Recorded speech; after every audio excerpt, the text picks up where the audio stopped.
The Duke of Ravenshaw returned to England on a morning so pale and windless that even the waves of the Channel seemed to hold their breath. His carriage rolled across the familiar hills of Kent with a silence that matched the man inside it.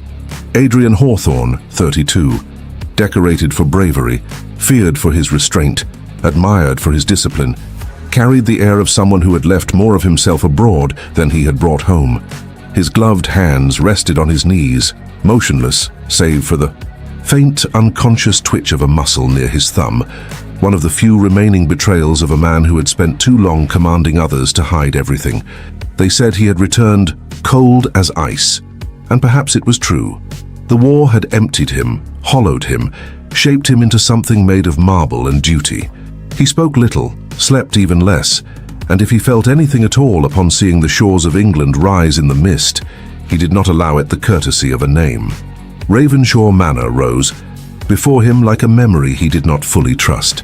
Its stone walls, ivy climbing along the arches, windows tall and dignified. Everything was as he had left it, and yet he felt none of the warmth a man was supposed to feel when returning home. He had no wife running down the steps to greet him, no children waiting to climb into his arms, no mother to embrace him. He had only the butler, standing straight-backed, prepared, loyal. The Duke stepped down, nodded once, and walked past him before the man could speak. Inside, the world was exactly as he had commanded it years before. The staff moved like quiet shadows. His boots echoed on the marble floors, but he felt it immediately, the absence of something he could not name. For years, in moments of exhaustion, he had imagined that returning home would feel like stepping into a warm bath after long, cold days. Instead, he felt only more cold, more distance, an ache he refused to acknowledge. His father had died while he was abroad. The title had passed to him through a letter so formal it could have been addressed to a stranger. His mother had followed shortly after. A soldier learned early that life rarely paused for grief. But something in him had shifted in those months of silence, something that made him regard the manor not as a home but as an inherited duty. He dismissed everyone by early afternoon and rode alone to the village. The countryside was quiet after the storm that had passed the night before. Puddles glistened. Between the horses' hooves, the sky still heavy and grey. His cloak flapped behind him as he approached the market square, a place he had once visited in the careless days of youth, before he had gone to war, before everything had changed. He intended only to observe from a distance, to remind himself of the land he now ruled, but something caught his attention. A figure at the far end of the square, near the bookstall. A woman, her posture straight but gentle, her hair tied in a loose knot, her dress of soft blue that seemed to glow despite the dull sky. He saw only her profile, yet something in the curve of her cheek, the grace of her hands as she turned a page, struck him violently. He knew that silhouette. He knew it with a force that emptied the breath from his lungs. Evelyn Ashbourne. He had not seen her in 5 years, not since the night before he left for the front, when he had said something unforgivable, something wrapped in pride, something he had pretended for years he had forgotten. She had looked at him with hurt in her eyes, though she had hidden it with grace the way all well-bred ladies were trained to do. He had walked away from her expecting that time would erase everything. Her kindness, her laughter, the way her presence softened the edges of the world. But time had not erased it. Not even war had erased it. He dismounted quietly, drawn to her as if against his will. A duke did not approach a woman in a marketplace without causing whispers, yet he felt the world narrowing until there was only his breath and the space between them. She had changed, older, more composed, a whisper of melancholy on her features, but she was unmistakably Evelyn. She closed the book gently, thanked the bookseller, and turned to leave, and that was when he saw it, her left hand, bare, no ring. His chest tightened. His mind, trained to remain still under cannon fire, reacted with a jolt of something dangerously close to hope. She had been engaged once, not long after he left, to a gentleman of good reputation. He had heard the news from a letter forwarded to the barracks. He had not allowed himself to think of it. Now, seeing her hand unadorned, something old and burning stirred inside him. Possessiveness, longing, guilt, disbelief. But Evelyn did not see him. Not yet. She moved through the bustling square with an elegance that made it difficult for him to breathe. He stepped toward her, but a passing carriage forced him to halt. When it finally cleared, she was fewer than 20 steps away. He said her name before he realized the sound had escaped him. Evelyn. She stopped, her breath catching in her throat. He saw her back stiffen, saw her fingers curl slightly against her skirt. The slightest, smallest movement, but to a man who had spent years reading fear and resolve in soldiers' trembling hands, it was a revelation. Slowly she turned. Her eyes met his with a shock that rippled through her entire body. She was not the sort of woman easily surprised, yet her composure wavered for a fraction of a second, long enough to reveal that she had not prepared herself for the possibility of his return. Her lips parted slightly, and he felt something inside him crack, quietly, dangerously. "Your Grace," she said, her voice soft, polite, completely unlike the warmth with which she had once spoken his name. Adrian felt the title like a slap. He had never cared for it, had once told her so in a moment of unusual vulnerability. But now, she used it to place a wall between them, as neatly and gently as shutting a door. "I did not know you were back," she added. "I arrived this morning," he replied. The words felt stiff, foreign, as if he had forgotten how to speak in her presence. There was a silence between them, unbearable, suffocating, filled with all the words they had left unsaid 5 years before. The marketplace noise faded, replaced by the heavy thud of his own heartbeat. She looked older, wiser, but still the same. The girl he had once cared for more than he had ever dared to admit. His eyes lowered again to her bare hand. "You are no longer engaged," he said, before he could stop himself. Her expression changed, subtly, painfully. "No, I am not." She did not elaborate. She did not offer him the courtesy of explanation. And that restraint, her ability to withhold, to remain untouched by his question, stabbed him with something he refused to name. "May I congratulate you," she said carefully, "on your safe return." "It was not a matter of safety," he murmured. It was the closest thing to honesty he had spoken in months. She heard the hollow tone beneath it. Her eyes softened, just a fraction, but she tilted her head slightly, a gesture of distance. "I hope," she said quietly, "that England will be kinder to you than the war was." He stiffened. Her gentleness, offered so naturally, so freely, struck him with brutal force. No one else had spoken to him with such sincerity since his return. He had not expected kindness from her, not after the way he had left things. He lifted his chin, unable to allow vulnerability to linger. "England remains unchanged," he replied coolly. She smiled softly, a sad smile, one he did not understand. "Not entirely unchanged, Your Grace." He heard the message beneath her words. She had changed. She had grown. She was no longer a girl waiting for someone who would never return what she offered. And he was no longer the man she once knew, though he did not yet know what sort of man he had become. A gust of wind blew through the square, lifting the edge of her hair. For a moment, neither of them moved. He wanted to reach for her. God, the impulse shocked him, but he held still, frozen by the pride that had once driven them apart. "Good afternoon," she said softly, stepping back.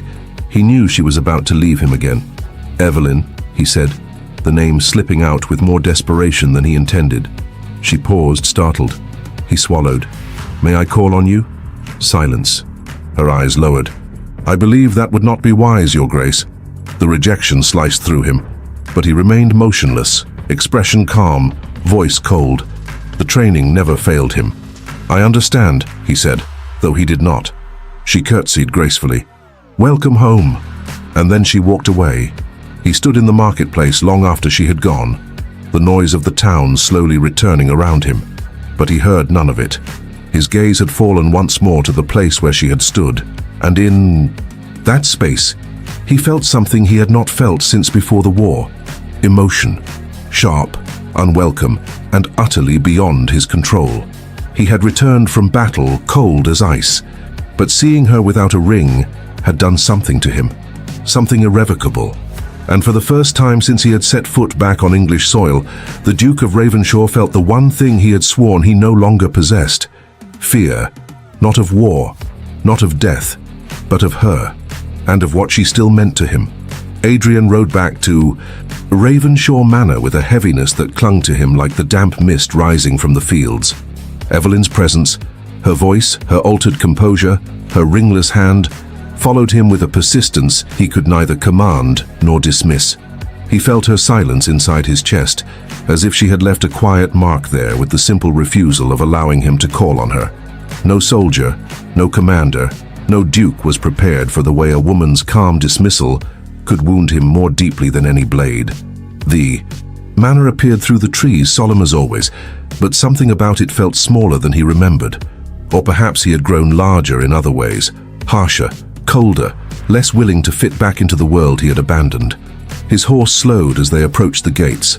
By the time he dismounted, a faint tremor had returned to his hand. An involuntary shiver he despised, one of the relics the battlefield had carved into him. He hid it inside his glove before the stable boy could notice. Inside, he walked straight to the study. It was the same room where he had once written letters home.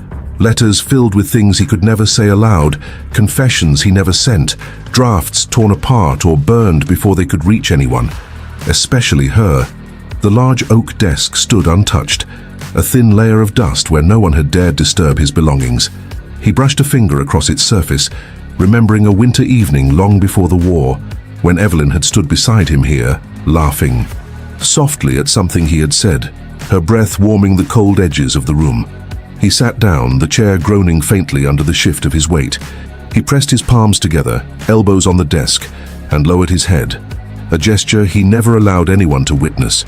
He had faced artillery fire, starvation, betrayal, the weight of command, but the quiet of Ravenshaw, the empty echo of his own breath, was something else entirely. For 5 years, he had built walls around every place inside him. That remembered softness. He had convinced himself that Evelyn Ashbourne had belonged to a life he no longer possessed, a life that had ended the day he left England. Yet the moment he saw her in the square, standing with that calm dignity, the old pain had returned, not as a memory, but as a truth that had been waiting in silence.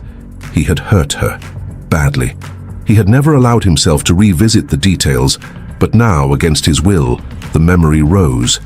It had been the night before his departure.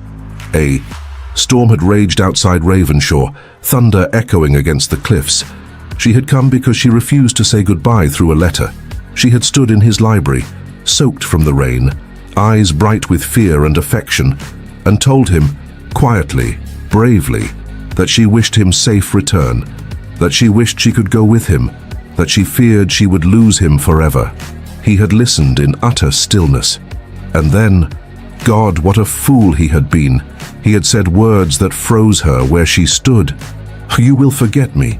She had shaken her head, breath trembling, insisting she would not. And he, in his arrogance, in his terror of needing someone he could not protect, had hardened his voice until it wounded her. "I expect nothing from you, Evelyn, and I want nothing kept for me." He had watched the light in her eyes shatter, quietly, without accusation. She had left with a grace he did not deserve. He had gone to war the next morning, with the bitter triumph of a man who believed he had done the necessary thing, severing the thread before it could strangle him. But war had changed him. Pride had become a luxury he could no longer afford. Only now, years later, did he understand that he had not protected her that night. He had protected himself. He rose abruptly, pacing. His boots struck the floor with sharp, controlled steps. A duke did not unravel. A soldier did not flinch. But the memory followed him like a ghost he had kept locked away too long. He stopped at the window, staring. Out at the mist-covered gardens, the roses she used to admire were gone, withered by seasons of neglect. He exhaled shakily. He had not allowed himself to keep anything she loved, as if removing her belongings, trimming her influence from the manor, could erase her from his thoughts. But it never had. By late afternoon, he could no longer endure the suffocating quiet of the house. He left again, not to find her, he would not be so reckless yet, but to ride through the lands he now ruled. The key. Villagers stopped and bowed as he passed. Some looked at him with admiration, others with caution. He had always been a distant figure to them, and war had carved deeper shadows beneath his eyes, only increasing the distance. He dismounted near the river, where a narrow footbridge crossed the water. The place was familiar. He had once met Evelyn here on mornings when she sought solitude. She had loved the sound of the stream, the way the sunlight danced on the surface. Now, the water moved. Slower, heavy from the recent rains. He leaned against the stone railing, letting the quiet seep in, and though he tried to still his mind, he found her in every corner of it. He remembered the first time he had noticed her, not merely seen, but noticed. It had been at a summer gathering at Ashbourne Hall. He had just inherited the courtesy title of Marquess, while his father still held the dukedom. Evelyn had been seated beside the window, reading, while the other young ladies laughed by the piano. There had been no fanfare about her, no desperate attempts to impress. She had carried herself with a kind of gentleness that belied her intelligence. He had stood across the room, pretending not to stare at the way she tucked a loose strand of hair behind her ear. He'd never admitted how much she had unsettled him even then. She had been the only woman who had seen past his aloofness, past the arrogant mask he had constructed long before the war. She had once asked him why he rarely spoke unless necessary. He had told her that silence kept a man safe. She had replied that silence also kept a man lonely. He closed his eyes now, inhaling sharply. She had been right, and yet he had chosen silence anyway. When the sun began to sink, he returned home. The staff had prepared dinner, but he had little appetite. He dismissed them early again, preferring the companionship of the fireplace to the murmur of well-intentioned servants. He sat in the great chair beneath the portrait of his father. The resemblance between them was striking. Strong jaw, sharp gaze, composed presence. But Adrian had never wanted to inherit the coldness of that portrait. He stared into the fire, its glow casting shifting light across the room. It reminded him of the nights at the front, where flames meant danger but also warmth. There, emotions were luxuries soldiers could not afford. Here, they were ghosts he had no choice but to confront. His mind drifted back to Evelyn's eyes, the moment she had looked at him in the marketplace. There had been shock, yes, but also restraint. She had built walls of her own, walls he had put there, walls that had once been delicate but were now reinforced by years of disappointment. He did not know if she hated him. The thought pierced him more deeply than he expected. He had faced men who despised him in battle, but the idea of Evelyn harboring hatred, or worse, indifference, was unbearable. The clock chimed softly. He rose slowly, as if the weight of the hours pressed against his bones. He wandered the manor halls, stopping at the long gallery. At the far end, there was a small painting he had intentionally ignored for years. A landscape, a gift from Evelyn the first year after they met. A simple depiction of the Ashbourne Gardens at dusk, colors soft and warm. He remembered the expression on her face when she had given it to him, a mixture of caution and hope. He had accepted it with more emotion than he had shown her. That night, he wrote a letter thanking her, but he never sent it. Pride had taken the pen from his hand, but regret had kept the letter folded in his drawer for 2 years. He had burned it the week he left for the war, believing it a necessary offering to independence. Now, standing before the painting, he felt as though the version of himself who had once received it was a stranger, a selfish one. He touched the frame lightly. The memory resurfaced, Evelyn laughing softly as she described how she had painted the sky, the blush of pink over the trees. He had listened, pretending he was unaffected, though her voice had stirred something he did not wish to examine. He let his hand fall.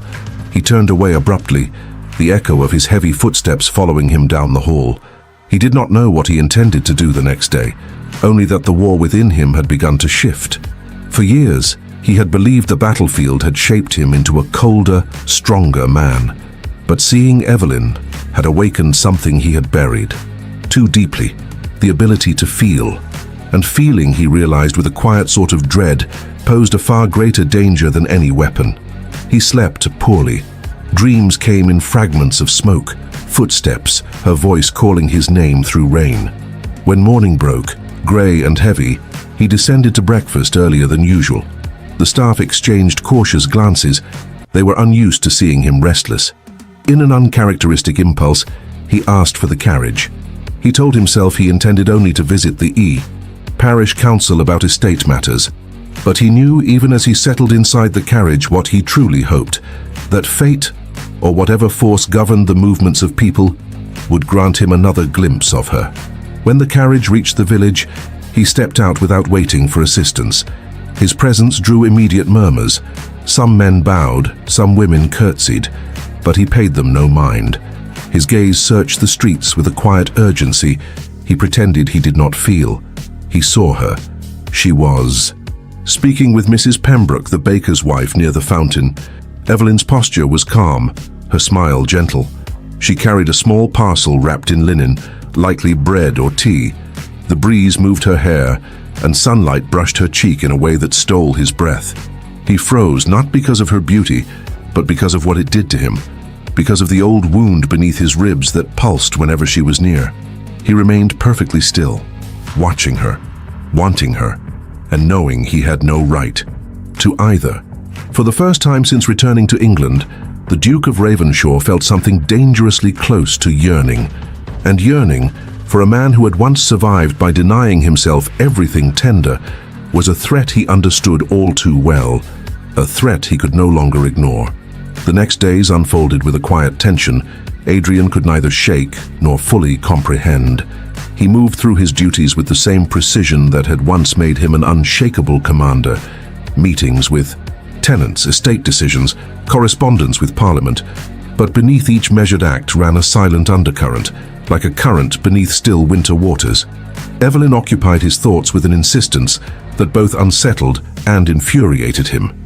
He saw her everywhere, it seemed, not often enough to be accused of seeking her out intentionally, yet too frequently for the universe to call it coincidence. Sometimes it was only her silhouette crossing the far end of the square, or the echo of her laughter drifting from Mrs. Pembroke's shop, or the sweep of her skirt as she stepped into the milliner's. Each encounter cut through him the same way, quietly, deeply, like a violin string plucked in a direction he never intended to feel again. What unsettled him most was that Evelyn behaved with a sort of calm cordiality that revealed nothing. She did not avoid him, but she never lingered near him. She greeted him with the same grace she would offer any gentleman of the county. No more, and certainly no less. Her composure was impeccable, too impeccable. It made him wonder if she had learned to protect herself from him. And the thought, the idea that he had once held enough of her heart to require that kind of armoring, made something tighten inside him until he felt breathless. One late afternoon, while inspecting the repairs on the manor's west wing, he heard approaching footsteps. Turning, he saw his steward accompanied by a tall gentleman with light brown hair and a confident stride. The man moved with an ease that suggested both good breeding and some foreign charm, perhaps continental. His clothes were elegant, cut in a fashion a bit more daring than English sensibilities allowed, just enough to draw the eye. "Your Grace," the steward said, "may I present Mr. Charles Redford? He arrives from Bath, recently settled in the county." Redford offered a polite bow. His smile was open, friendly, the sort of expression Adrian had never mastered. "It is an honor, Your Grace. I've heard much about Ravenshaw's lands. Magnificent estate." Adrian nodded curtly. Compliments, even genuine ones, slid off him like rain from stone. "Bath, you said?" "Indeed," Redford replied. "My family has ties there, and I spent the last few years abroad. Florence, Vienna, a season in Paris." He paused, studying the Duke with interest. "Your reputation precedes you, of course. England is glad to have you back." The words were meant kindly. Adrian accepted them with a polite nod, but something about Redford's easy warmth irritated him in a way he could not explain. Perhaps it was the man's lack of hesitation, the effortless charm, or perhaps, as he soon discovered, it was the way his name began appearing more and more often from certain lips, particularly those belonging to Evelyn Ashbourne. 2 mornings later, as he rode toward the village, he caught sight of her walking alongside Mr. Redford. The two were engaged in conversation, their heads slightly inclined toward one another. Evelyn carried a small basket and Redford held an umbrella above them both despite the thin drizzle, his posture attentive, almost protective. The Duke's horse slowed to a halt without him consciously commanding it. He watched them from a distance, his breath cold in his chest. Redford was smiling. Evelyn was smiling, a soft, restrained smile, polite but real, holding the same quiet grace she had withheld from Adrian since his return. She brushed a loose curl from her temple as she spoke, and Redford leaned slightly closer to hear her over the rain. Adrian felt something sharp and unfamiliar lodge beneath his ribs, an ache so sudden it startled him. She had once walked beside him in the rain, years ago before the war. She had held the umbrella, laughing at the way he scowled at the weather as though he could command the skies. He had pretended to be unmoved, though her laughter had softened him more effectively than any sunlight. Now she walked with another man, a man who had not wounded her, a man who had not left. He corrected his posture, forcing his expression into its usual marble calm. But inside, something dark and restless began to stir, an emotion he had believed himself too disciplined, too hardened to feel. Jealousy. It was humiliating even to name it. A duke did not succumb to such trivial sentiments. He commanded regiments, inherited ancient lands, navigated the House of Lords with articled composure. And yet, here he sat, rain dampening his cloak, heart clenched like a young man undone by a simple, unbearable sight. He dismounted with slow, deliberate movements, every gesture measured. He approached them calmly, though an icy undertow pulled at his steps. "Miss Ashbourne," he said, his voice steady, cutting through the soft patter of rain. She inhaled sharply, a subtle intake of breath she hid behind her pleasant expression. "Your Grace." Redford turned, offering a gracious bow. "Duke Ravenshaw." "Good morning." Adrian inclined his head. "Mr. Redford." Silence followed, a brief charged moment in which all three assessed one another with varying degrees of poise. Evelyn's gaze was lowered, respectful but distant. Redford's eyes held curiosity. The Duke's own expression betrayed nothing. "Miss Ashbourne has been so kind as to show me part of the village," Redford said lightly. "It seems I have much to learn about the area." Adrian's jaw tightened. "Indeed. And I have offered to assist, Mr. Redford," Evelyn added softly. "My father asked me to show him the route to the parish school. He has expressed interest in funding some repairs." Adrian's eyes shifted to her, the faintest flicker of surprise crossing his features. Of all the things she could have said, that was not what he expected. Evelyn had always been generous, always ready to help others. He remembered that about her. Yet the memory only deepened the ache inside him. "I see," he said quietly. "You are welcome to join us, Your Grace," Redford offered in warm courtesy, "if your morning is free." The offer was genuine, but Adrian felt the underlying challenge, or perhaps he invented it, born from the twisting tension inside him. He did not accept. Instead, he looked at Evelyn, searching for something he could not name, a sign, a hesitation, a fleeting glance that might give him some irrational reassurance that she did not enjoy Redford's company too deeply, but her expression was perfectly serene.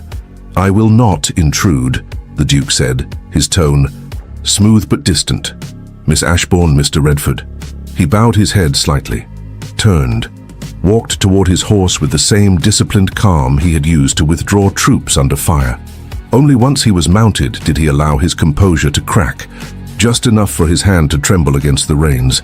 The rain masked the tightness of his breath. He rode off in silence, the village receding behind him. But Evelyn's soft smile toward another man carved itself into his mind like a wound that refused to close. He returned to the manor and spent the afternoon in restless half-focus. He attempted to read correspondence, but the words blurred. He walked the length of the library twice, the echo of his boots a steady, unrelenting rhythm against the floor. Yet it brought no calm. By evening he found himself alone in the music room, a place he rarely entered. Dust had settled on the piano's surface. He brushed it away, absent-mindedly. Evelyn used to play the piano. She once filled Ravenshaw with music so gentle it made the air itself feel softer. He remembered her hands gliding over the keys, remembered the way she tilted her head when a melody troubled her. He had never touched the instrument, yet watching her had felt like witnessing something sacred. He sat now, placing one gloved hand atop the closed lid. The silence of the room pressed into him. He closed his eyes, trying to banish the image of her with Redford, but he could not. In the deep quiet, he admitted the truth. He was jealous, bitterly, foolishly jealous, of a man who had done nothing wrong, a man who simply stood where he had once stood, A man who had not pushed her away, had not left her with a memory she had likely spent years trying to forget. He remembered once telling Evelyn that he was not the sort of man who loved easily. She had smiled, telling him that some men loved more deeply for their restraint. He had not believed her then. Now he felt the weight of that truth pressing on him like a blade against the heart. The next time he saw her was at the Harringtons' evening gathering. A small affair, scarcely more than 20 guests, but enough to stir the usual provincial gossip. Adrian had not intended to attend. Crowds unsettled him now. Too many voices, too many faces, too many expectations. But he learned through a harmless remark from Lady Pembroke that Evelyn would be present. That alone was enough to compel him to dress with formal precision and make his way to Harrington Hall. The moment he entered the drawing room, every pair of eyes took note. Conversations dipped in volume. A duke was not easily ignored. He greeted the hosts with impeccable courtesy, but his gaze drifted almost immediately across the room. He found her near the windows. She wore a gown of deep burgundy, the color rich against her fair skin, her hair pinned with understated elegance. She held a glass of punch, listening attentively to something Mr. Redford said beside her. The two stood a little too close. Adrian's chest tightened. Lady Harrington approached him. "Your Grace," she began warmly. "It is a pleasure." But the Duke barely heard her. His focus was fixed on Evelyn. On the way, she laughed. Not loudly, not provocatively, but gently, warmly. A rare sound he had once believed he would do anything to protect. "Your Grace?" He blinked, forcing his attention back. "Forgive me." The journey here was long.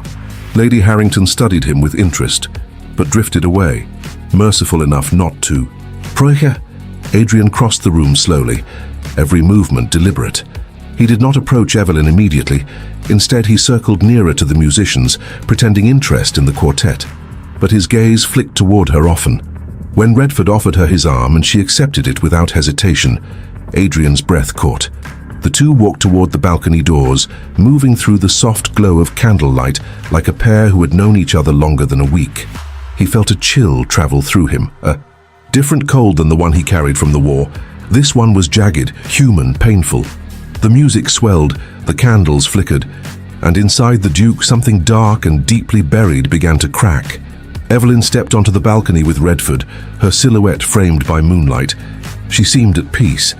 Adrian, standing in the shadows of the drawing room, felt the taste of something bitter at the back of his throat. For the first time since returning from war, he understood that the battlefield he feared most was the one inside him, and he was losing. The night of the Harrington gathering lingered with Adrian long after he left the house's golden glow behind. The cold ride back to Ravenshaw should have cleared his mind, but it did nothing of the sort. He rode hard, the horse's hooves striking sparks from the stones, as though trying to outrun the storm building in his chest. He told himself he had misread the situation, that Evelyn's soft laughter, her acceptance of Redford's arm, the way she leaned slightly toward him on the balcony, were all innocently born of conversation and nothing more. But every attempt at reason only deepened the ache within him. By the time he reached the manor, the moon had climbed high above the cliffs. Even the staff sensed his turmoil and retreated quietly to their quarters. Adrian walked straight past the grand staircase, past the portraits of ancestors who judged him silently from their gilded frames, and entered the study. He shut the door, harder than he meant to, the echo cracking through the room like a gunshot. The fire was low. He threw off his gloves, tossed them upon the desk, and braced both hands on the edge as if fighting to steady himself. His reflection glimmered faintly in the darkened window, a tall, rigid figure, shoulders tense, jaw locked, eyes sharp with a pain he refused to name. It infuriated him that another man's presence beside Evelyn could affect him with such violence. A duke was expected to maintain composure, indifference, aloof control. Yet jealousy had settled under his skin like frost that refused to thaw. He had no right to her. He knew this painfully well. He had forfeited that right the night he told her to forget him. And yet, God help him, he wanted to reclaim something he had once thrown away with careless words. A knock interrupted the stillness. He turned, surprised. This late, no one approached the study unless summoned. "Your Grace?" came the butler's cautious voice. A message arrived from Ashbourne Hall. The name struck him like a blow to the ribs. He straightened abruptly. "From Miss Ashbourne?" "I believe so, Your Grace." He strode forward, took the sealed letter, and dismissed the butler with a curt nod. His pulse quickened, not with hope but with confusion. Evelyn had refused to let him call on her. Why send a letter now? He broke the seal. There were only a few lines written in her familiar, elegant hand. "Your Grace, my father requests the honor of your presence tomorrow morning at Ashbourne Hall to discuss matters regarding the parish land. He insisted I deliver the message personally. I hope the time is convenient for you. Miss Evelyn Ashbourne." It was formal. Too formal. Painfully so. Every line was crafted with such deliberate restraint that he could almost feel the distance she wished to maintain. He closed the letter slowly, his fingers tightening around it. So, she wished to keep him at arm's length. She wished to speak only of land, of parish matters, of responsibilities that demanded no emotion from either side. It was reasonable. It was proper. It was unbearable. That night, he slept less than he had in months. When the dawn finally came, grey and heavy, he dressed with meticulous care, as though armor alone could fortify him. He mounted his horse and rode toward Ashbourne Hall, the cold wind carving a line down his spine. The grand house came into view through the morning mist. Its windows glowed faintly with the first light, the gardens trimmed neatly for winter. Evelyn stood on the steps, waiting, not for him, he told himself, but out of courtesy. She wore a deep green dress beneath a wool cloak, her hands clasped lightly before her. The sight of her there, poised and still, tightened something in his chest. She curtsied as he approached. "Your Grace." He bowed slightly. "Miss Ashbourne." Their eyes met, and for a moment, just a moment, he saw a flicker of something unguarded in her gaze. A memory, a question, a shadow of what they once had, but it vanished before he could interpret it. "My father is in the drawing room," she said, turning with quiet grace. "He asked that I escort you." He followed her down the hallway lined with family portraits. The air between them was taut with unspoken things. He wanted to speak, to apologize, to explain, to say something that would soften the rigid politeness she offered him. But his pride latched onto his tongue like an iron clasp. When they reached the drawing room, Mr. Ashbourne greeted him warmly, speaking at length about the parish boundaries, the repairs needed, the funding required. Adrian answered with precise, controlled responses. He agreed to finance the repairs. He agreed to inspect the land personally. He agreed to everything. But his attention, his entire awareness, remained fixed on Evelyn, seated quietly near the window, her hands folded in her lap. She did not speak. She did not look at him, and that silence gnawed at him more fiercely than any battlefield memory. When the meeting ended, Mr. Ashbourne excused himself to retrieve documents. Evelyn stood as well, intending to follow her father, but Adrian stepped forward before he could think better of it. "Miss Ashbourne," he said, voice low. She stopped. Slowly, reluctantly, she turned to face him. He stepped closer, carefully, cautiously, like a man approaching a wound he himself had inflicted. "I wish to thank you," he said quietly, "for delivering the letter." Her gaze lowered. "It was my duty." He felt the faint sting of her words. Duty, not choice, not desire to speak with him, only obligation. He took a breath. "Evelyn." Her name slipped out before he could restrain it. She inhaled softly, her fingers tightening around the folds of her dress. He forced the rest of his thought into something more controlled. "I fear I owe you an apology." Her eyes lifted, startled. He had never apologized easily, not even in youth. The admission seemed to pull her breath from her.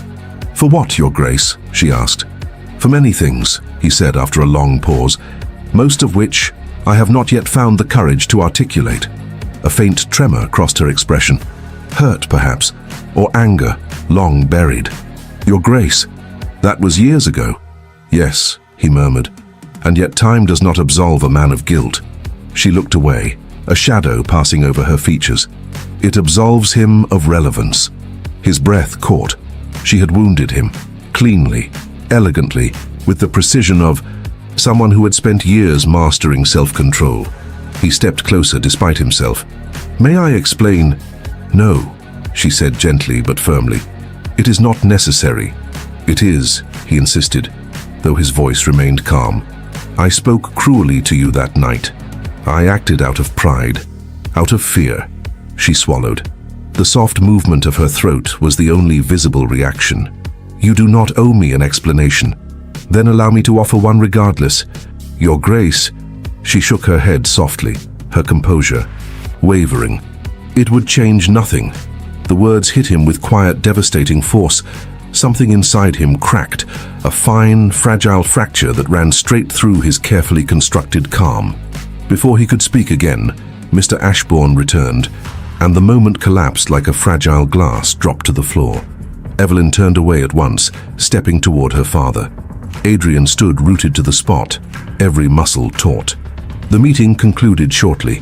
He left Ashbourne Hall with the echo of her voice haunting him. It would change nothing. But the break, the true break, came that evening. He had intended to isolate himself in the manor, drown his thoughts in paperwork or silence. But as the hours passed, a restless impulse drove him back toward the village. He walked instead of riding, as though the cold night air might temper the storm inside him. As he turned a corner near the square, he saw lantern light glowing from the terrace of the small tea room. Through the window, he saw her, Evelyn, sitting at a table with Redford. The scene was painfully simple. 2 cups of tea, steam rising between them, her hair loosened slightly from the wind, his posture angled in attentive ease. They were talking, smiling. She touched the edge of her cup, and Redford leaned forward to say something that made her laugh quietly. Adrian froze. The lantern light cast a warm glow over them, illuminating a tenderness he had never allowed himself. Redford's expression held admiration, interest. Evelyn's held ease, a kind of ease Adrian had not seen in her presence since before the war. His stomach tightened. Without thinking, he stepped closer to the window, his hands curled into fists at his sides. A painful, raw ache spread through him, one he could neither reason with nor suppress. Redford's hand brushed lightly against Evelyn's on the table. The contact was small, fleeting, but it shattered him. Something inside the Duke broke, not loudly, not violently, but with quiet, devastating finality. The realization settled upon him like snow on a grave. He had lost her, not through war, not through death, through himself, through pride, through the words he had spoken 5 years ago and the silence he had maintained ever since. Evelyn pulled her hand back gently, not inviting affection but not admonishing it either. She said something Adrian could not hear, her expression thoughtful, tinged with sadness. He stood in the shadows like a ghost at the edge of his own past, watching. The life he might have had slip further from reach, with every quiet moment between her and another man. He left before the scene could wound him further. He walked back through the empty streets, the cold night settling heavily around him. When he reached Ravenshaw, he went straight to the balcony outside his chambers, gripping the stone railing so tightly his knuckles turned white. He stared out at the dark hills, and for the first time since returning from war, the Duke of Ravenshaw allowed the truth to fully, painfully settle. He was afraid. Afraid of losing her completely, afraid it was already too late, afraid that the man he had become, the cold, distant, unfeeling version of himself, was incapable of earning back the heart he had once shattered. And beneath that fear lay something deeper still, something he had not dared admit. He still loved her, more fiercely, more painfully than he had ever allowed himself to understand. The morning after seeing Evelyn in the tea room with Redford dawned grey and mercilessly quiet. Adrian stood beside the tall windows of his chamber, hands clasped behind his back, staring at the mist that clung stubbornly to the fields stretching beyond Ravenshaw. The landscape looked distant, blurred, as if the world itself were withdrawing from him, or perhaps he was withdrawing from it.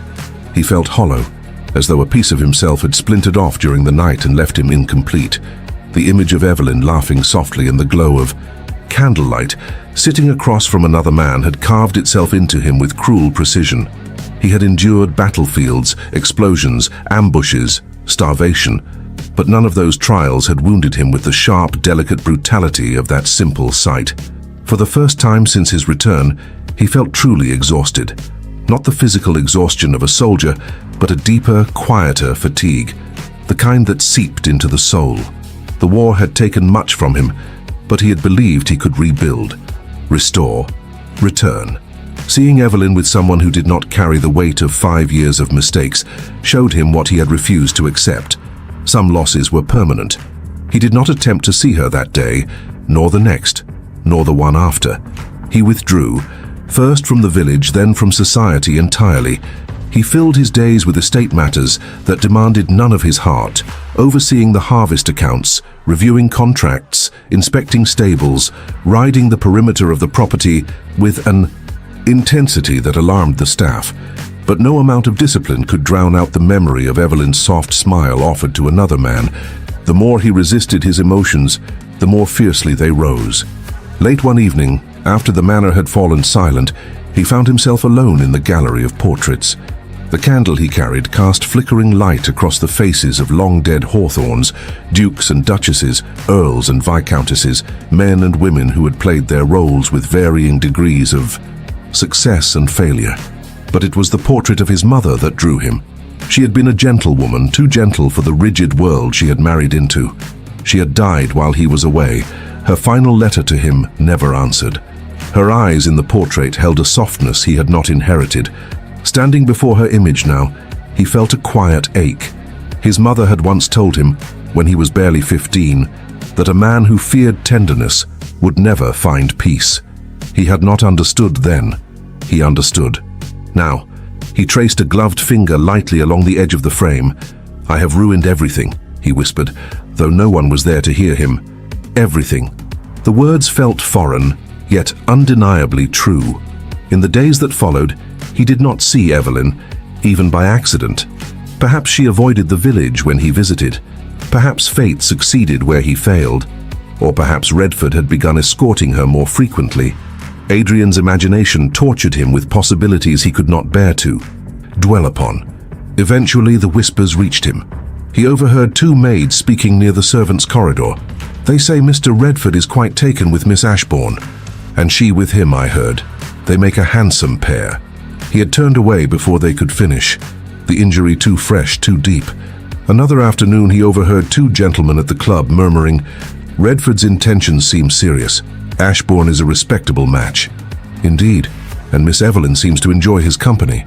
Adrian left the club immediately, the clink of glasses and laughter echoing behind him like mockery. He spent that night walking the length of the garden in silence, cold air stinging his face, cloak trailing behind him like a shadow.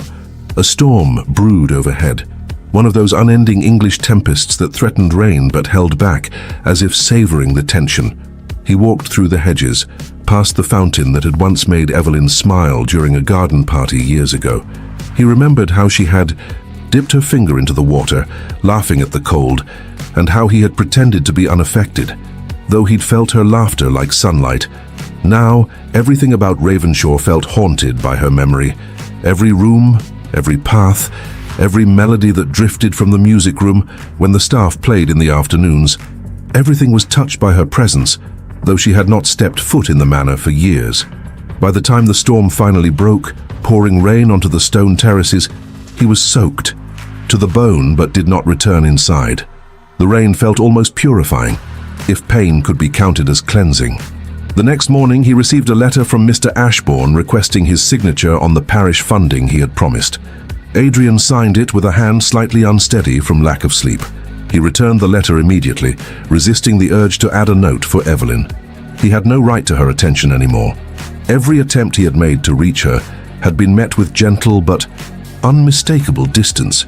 He had lost her, and the more he tried to accept it, the more unbearable it became. One evening, he stood near the cliffside behind the manor, looking at the sea far below. The wind howled against the rocks, lifting his cloak and biting into his throat. He had stood on cliffs like these abroad, where the ocean was violent and unpredictable. He had felt nothing then. But now, standing on the familiar soil of home, he felt too much. He knelt beside the old bench overlooking the sea. Evelyn had once sat here with him during their brief, fragile friendship. He remembered her voice, soft, thoughtful. She had spoken of dreams, of fears, of love as something fragile but wondrous. He had listened in silence, unwilling to open himself. She had asked him once, "Do you ever imagine what life might be like if you allowed yourself to be known?" He had not answered her. He had feared that letting her know him would give her the power to break him. Now he knew the truth. He had broken himself by shutting her out. He bowed his head, breath uneven. The separation was not something Evelyn had enacted deliberately. It was something he had created. And now, she was simply moving on. News deepened his despair a few days later. Lady Pembroke approached him in the village square, smiling warmly. "Your Grace," she said, "I saw Miss Ashbourne and Mr. Redford walking together yesterday. I believe his intentions may be quite honourable." Adrian forced a polite expression. "I see. It is a comfort to know she may find happiness," Lady Pembroke continued, "after all these years of waiting." He hesitated. "Waiting? Oh," she said quickly, realizing her misstep. "Forgive me, Your Grace. I merely meant Miss Ashbourne turned down several suitors while you were abroad. It was assumed that she still... Well, never mind." She curtsied and hurried away. Adrian remained very still. So Evelyn had waited. For years. For a man who had left her wounded. For a man who had returned from war colder than the stone walls of Ravenshaw. And now she was finally letting go. That night the storm outside grew violent, a mirror to the tempest inside him. He could not sleep. He paced the manor until the candles burned low. Memories tormented him. Her laughter, her tears the night he pushed her away, her kindness, her patience, her quiet bravery. All the things he had not valued when he still had the chance. At midnight, he stopped in the doorway of the music room. The piano sat there, untouched, gathering dust. He approached it slowly, as if afraid it might disappear. He removed one glove and ran his fingers across the keys. He pressed one. A single note echoed in the quiet. Another, and another. He remembered Evelyn teaching a group of village children to sing here once, her voice soft as snow. He remembered her hands guiding theirs along the keys. He remembered feeling something dangerous then, something like yearning. He pressed a few more keys, but the sound cracked, and with it something inside him cracked as well. He dropped his head into his hands, fingers gripping his hair, breath trembling. For the first time since returning from war, he allowed himself something he had denied for 5 years. Grief. Quiet, restrained, shaking but soundless. The tears did not fall, but his body shook with the effort of holding them back. His heart clenched painfully, echoing the truth he had tried desperately to ignore. He had not lost Evelyn to another man. He had lost her to time, to choices, to pride. Days passed, then a week, then nearly 2. The village whispered more and more about Evelyn and Redford. Adrian withdrew further, speaking to no one unless necessary. He buried himself in estate accounts, in responsibilities, in anything that did not require emotion.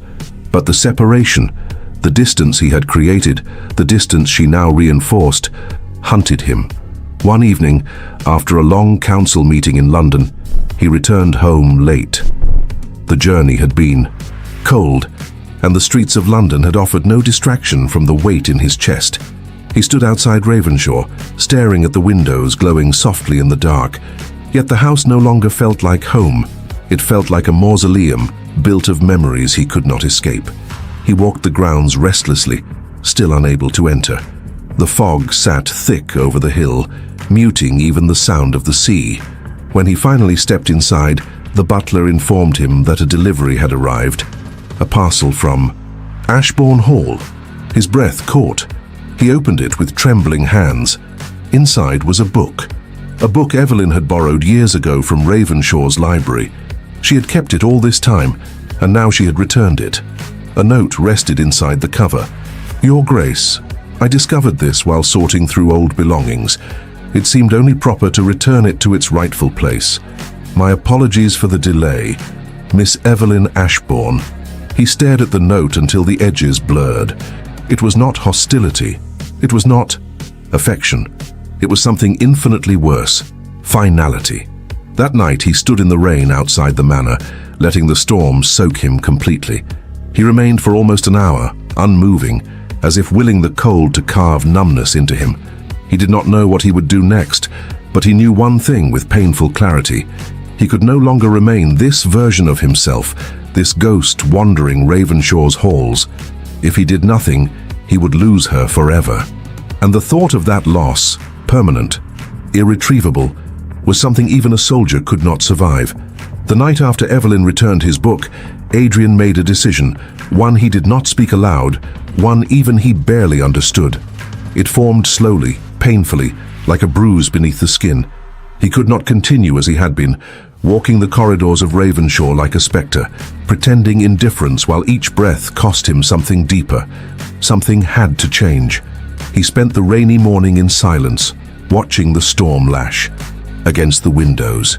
The rain blurred the world outside, smearing the gardens into a wash of grey and silver. It suited his thoughts too well. By midday, resolve settled in him like iron. He would speak to Evelyn, not to win her back, not yet, perhaps not ever, but to tell her the truth he had withheld for 5 agonizing years. She deserved at least that, and he needed it.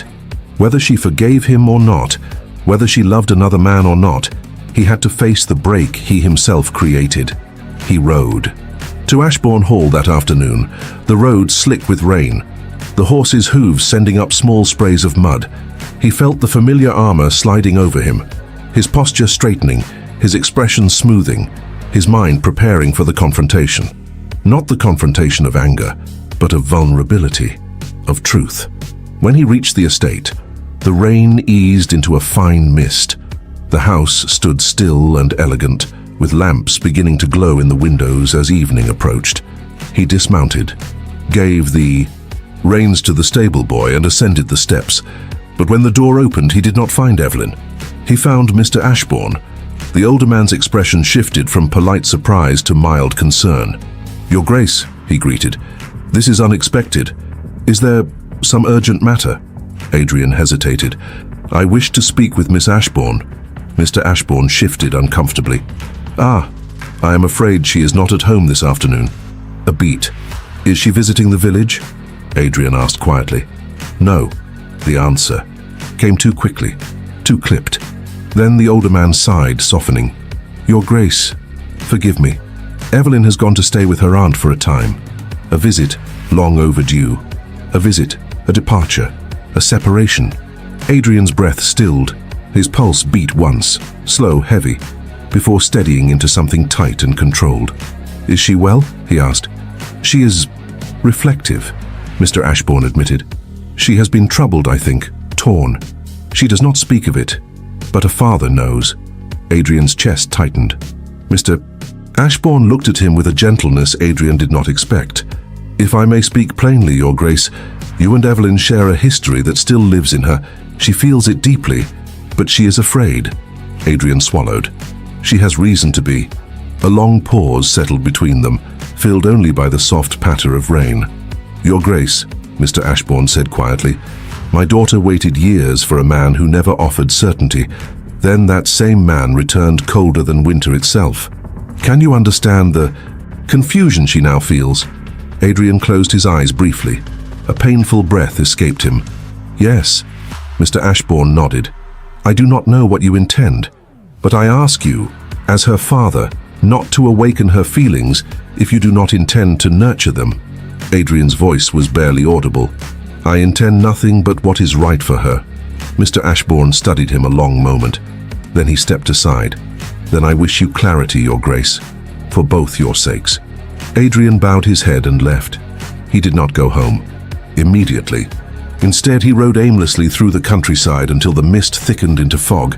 By nightfall, he found himself near the river, the place where Evelyn once sat reading, where she had once walked barefoot across the grass, where she had smiled at him with an innocence he had never earned. He dismounted, boots sinking slightly into the wet earth. The river rushed past, its sound reminding him of voices he could not silence. He stared at the water, breathing deeply, letting the cold numb the ache. Then slowly he removed his gloves. His hands trembled slightly, but not from cold, from truth. He whispered her name into the fog. Evelyn. It vanished into the night like a confession. He returned to Ravenshaw long after the lamps had been lit inside. The butler met him with a concern he hid beneath propriety. Adrian dismissed him with a nod and went directly to the study. He shut the door, leaned against it, and exhaled slowly. She was gone. He had expected pain. He had not expected the emptiness to be quite so vast. For days he moved like a man lost between duties. He read letters without absorbing them. He rode through the estate fields without remembering the journey. The staff whispered softly of his distraction, though none dared interrupt it. Until the morning he received an invitation. Lady Harrington, ever the mistress of gatherings, requested his presence at an evening dinner. A small affair, she said. Guests of quality. A quiet opportunity to re-engage with society. He considered declining. He had no patience for forced conversation or artificial cheer, but something in him, pride or fear or a sense of inevitability, urged him to accept. Redford would likely be there. Perhaps Evelyn too returned from her aunt's household. He did not know which frightened him more. That evening he dressed in formal black, the kind worn to state functions, a style that accentuated his severity. He descended the stairs with the silence of a man walking toward a verdict. The ride to Harrington Hall was short. Lamps glowed warmly through the windows as snowflakes drifted from the sky, soft and white. Inside, the air held the scent of pine and winter roses. He stepped into the drawing room, greeted by murmurs and bows. He nodded politely, masking the storm within. Then he saw her, Evelyn, standing near the hearth. She had returned. She wore a gown of soft ivory, simple but elegant. Her hair swept upward in a way that revealed the curve of her neck. Her cheeks were touched with a faint flush from the fire's warmth. She looked calm, sad perhaps, but serene. Redford was beside her. Of course he was. The sight struck Adrian so sharply he felt it physically. Yet he did not move toward her. Not yet. He watched from a distance, every nerve alert, every breath controlled. Redford was speaking to her softly. She listened, politely, attentively, but Adrian noticed something in her posture he had not expected. Distance, a step too far. Stiffness in her hands, a quiet heaviness beneath the elegance. She was troubled. He could feel it across the room. Lady Harrington approached him. "Your Grace," she murmured, "you seem distracted." He forced a faint smile. "I find the room warm." She raised a brow. "It is not the room that is warm. It is the company." She glanced, obviously shamelessly, toward Evelyn. Adrian's jaw tightened. The dinner was served. He found himself seated across the table from Evelyn. The candlelight flickered over her features, casting gold along her skin, making her look almost dreamlike. She did not meet his eyes, yet something about her demeanor told him she was acutely aware of his presence. Conversation flowed around them, light, pleasant, meaningless. Adrian spoke when addressed, but his focus remained entirely on her. He watched the way she lifted her glass, the steady calm in her movements, the occasional downward flicker of her gaze that hinted at thoughts she did not share. Redford leaned toward her at one point, saying something intended to amuse. She smiled politely, briefly, but the smile did not reach her eyes. And Adrian knew. She was not his. But she was not Redford's either. Not yet. Dinner ended. Guests moved into the adjoining conservatory, where musicians played soft violin. The windows fogged with winter's breath, the moon faint behind the drifting snow. Evelyn stepped toward the balcony doors, alone. She opened them and stepped into the cold evening air. Adrian did not hesitate. He followed her. She stood at the railing, breath visible in the frigid air, eyes fixed on the snow-covered gardens. She heard his footsteps, but did not turn. "Miss Ashbourne," he said softly. Her shoulders tensed. Slowly, she faced him. "Your Grace." Snow glimmered in the dark, drifting between them. Adrian approached with measured steps, stopping several paces away, close enough to speak, far enough to respect the boundaries she had made painfully clear. "I was informed," he said, quietly, "that you had gone to stay with your aunt." "I needed time," she replied, her voice steady but subdued. "Time to think." He nodded once. "Did you find the clarity you sought?" A faint, sad smile touched her lips. "Some things only grow more complicated the longer one contemplates them." He exhaled, the breath trembling. "Forgive me if I intrude by asking, are you—" He hesitated, the words sticking like thorns. Are you considering Mr. Redford's attentions? Her gaze lowered. Snowflakes settled on her lashes. He has been kind. I do not doubt it. But kindness is not the same as knowing one's heart. He felt the world shift slightly, like a boat adjusting to a gentler current. Evelyn, he said, voice breaking before he steadied it. I have done you the greatest injustice, I know this. She closed her eyes as if bracing herself. He continued quietly, painfully. I hurt you the night before I left. I wounded you with pride, with fear, with words I regret more than anything. I endured in the war. Her lashes fluttered. I do not ask for forgiveness, he said. I know I have no right to that, but I needed to tell you, the man you knew then was afraid of needing someone he could not protect. She swallowed hard. And the man you are now. He stepped closer, the snow crunching underfoot. The man I am now is afraid of losing the only person he ever... He stopped. His breath caught. His chest tightened. She waited. He forced the words out, raw and unguarded. The only person he ever loved. The snow fell silently around them. Evelyn's inhale was sharp, stunned, almost painful. He had never spoken the word aloud. Not to her, not to anyone. I am not asking for anything, he whispered. I only wished for you to know, before you choose a life with someone else. Her voice trembled. Adrian, I do not know what to say. He took a step back, bowing his head. You need say nothing. I have imposed enough. He turned to leave. Your Grace. Adrian. Wait. He froze. She took one hesitant step toward him. Her eyes held tears she would not let fall. I do not know what choice I must make. I only know that I never wanted you to be the man you became after the war. He swallowed, throat tight. And yet, she whispered, I never stopped hoping that one day you might return as the man you once were, or perhaps someone better. He looked up sharply. She shook her head, forcing composure. But hope can only survive so much. He felt the words strike deep, painful, honest. She continued softly, If you wish to prove you have changed, it must be through action, not confession. He nodded slowly. Then I shall act. She inhaled shakily. I do not promise forgiveness. I do not seek ease, he replied. Only the chance to do right. A long silence stretched between them. Good night, Your Grace, she whispered. He bowed his head. Good night, Evelyn. She turned first. He remained in the snow long after she had gone, breath unsteady, heart pounding with something fierce and alive. Redemption would not be simple, but for the first time he intended to fight for her, not with pride, not with arrogance, but with the quiet persistence of a man who had finally learned the cost of losing the one he loved. And as the snowstorm thickened around him, the Duke of Ravenshaw made his vow he would return to her, not with words, with proof. Winter settled over the county with a softness that belied its bitterness. Snow covered the fields and rooftops, muting every sound, as though the world were holding its breath in anticipation of something inevitable.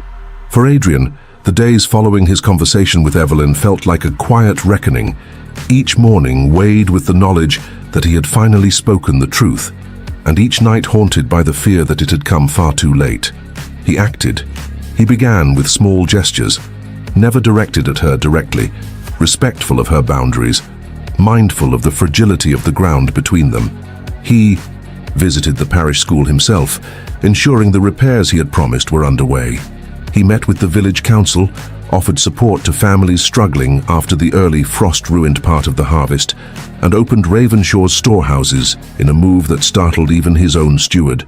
He did not do these things for praise, and he did not tell Evelyn. Adrian knew that words had once failed her. Now, only quiet transformation would mean anything. The villagers noticed. Gentle murmurs followed. Him through the square, surprise, respect. A kind of awe at the Duke who had once been distant returning with a different presence, softer in his sternness.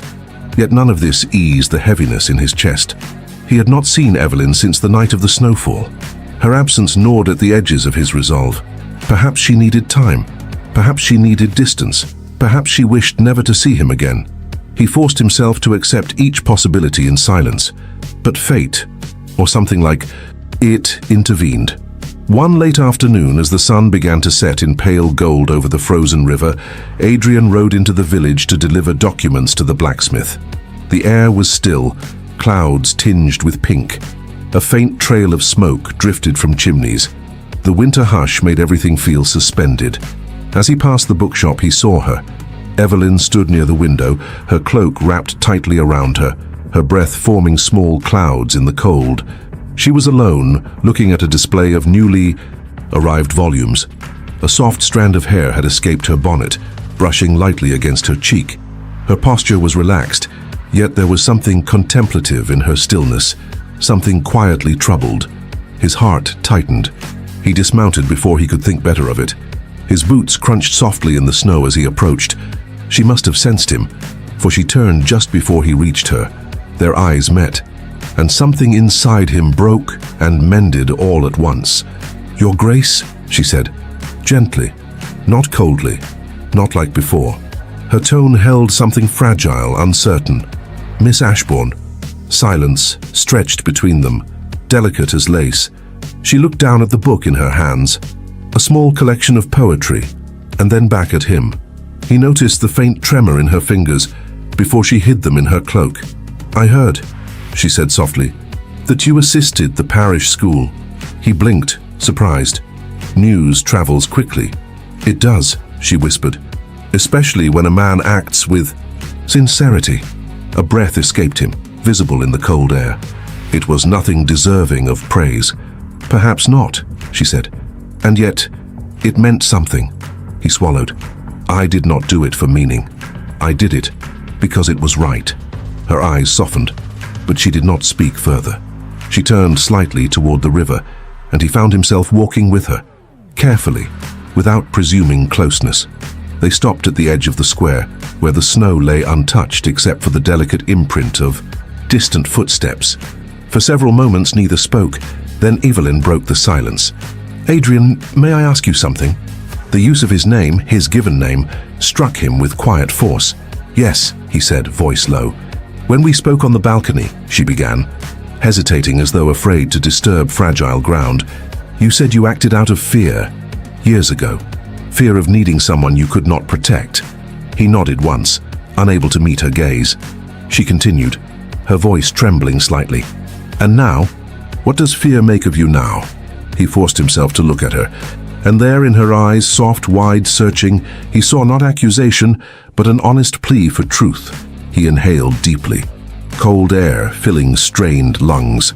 "Fear makes me a man who understands that losing you would be a wound no victory or title could ever mend." Her lips parted, breath catching. He stepped closer, but not too close, just enough to let the truth pass between them with the weight it deserved. Snowflakes drifted around, them catching in her hair, dusting his coat. "I returned from war colder than I had ever been," he said. "I believed distance was strength. I believed silence was safety, but all it ever did was dull whatever remained of me." Her eyes glistened. He went on, his voice low, quiet, confessional. "When I saw you again, when I saw your hand without a ring, I felt something I had not felt since before I left. Not hope," he added, shaking his head faintly. "Fear, and longing, and regret so fierce, I could scarcely breathe." Evelyn's chin quivered, though she lifted it with dignity. He took a slow breath. "I cannot undo the years I cost you, nor the pain I caused you, but I can offer you the man I am now, not the cold shell I returned as, not the proud boy you once knew." He paused. "But a man who would choose you above his pride, above his title, above every piece of armor he has ever worn." Her breath trembled visibly. He dropped his gaze, not in weakness, but in reverence. "I ask for nothing. I assume nothing. I only wished you to know." She was silent for a long moment. So long he feared he had shattered whatever fragile bridge had existed between them. Then she spoke, voice barely audible. "Adrian, I loved you once." The world tilted. He lifted his head slowly. She continued, tears glittering unshed in her eyes. "I loved you with the kind of innocence that believes love alone can carry weight you refuse to share. I waited years for a letter that never came.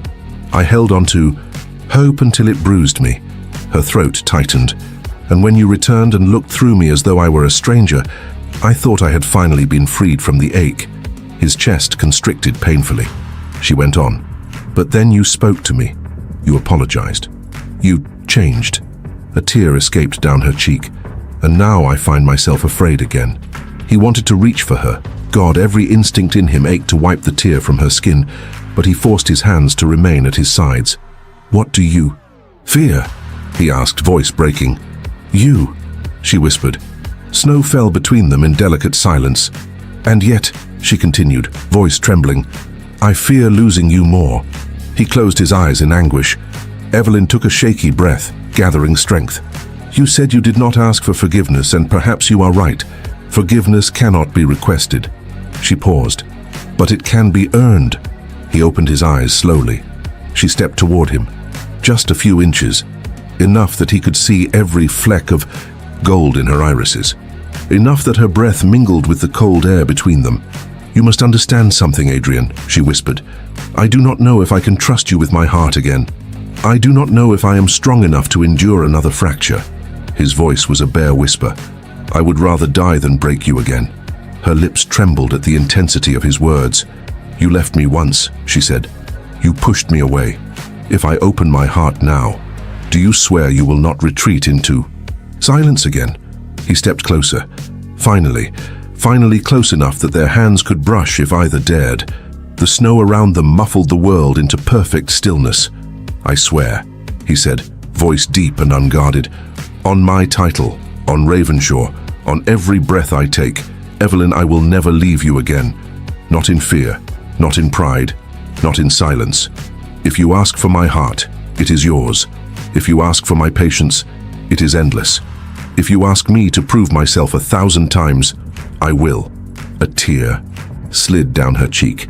She did not wipe it away. He inhaled softly. "All I want is a chance to be the man you once believed me to be." She exhaled shakily, then reached out. Her hand brushed his, lightly, tentatively, but enough to send something powerful and devastating through him. He did not move, not until she intertwined her fingers with his. When she did, his breath broke. They stood like that for several moments, hands joined, heads bowed slightly toward one another, as though admitting defeat to a truth neither could escape. Finally, Evelyn whispered, "I cannot promise you everything at once." He nodded. "I ask only for what you can give." She lifted her eyes to his. "Then I give you this. I am willing to try." His heart clenched so sharply he briefly lost breath. Willing to try. He bowed his forehead to hers, eyes closing, not in triumph, but in reverence.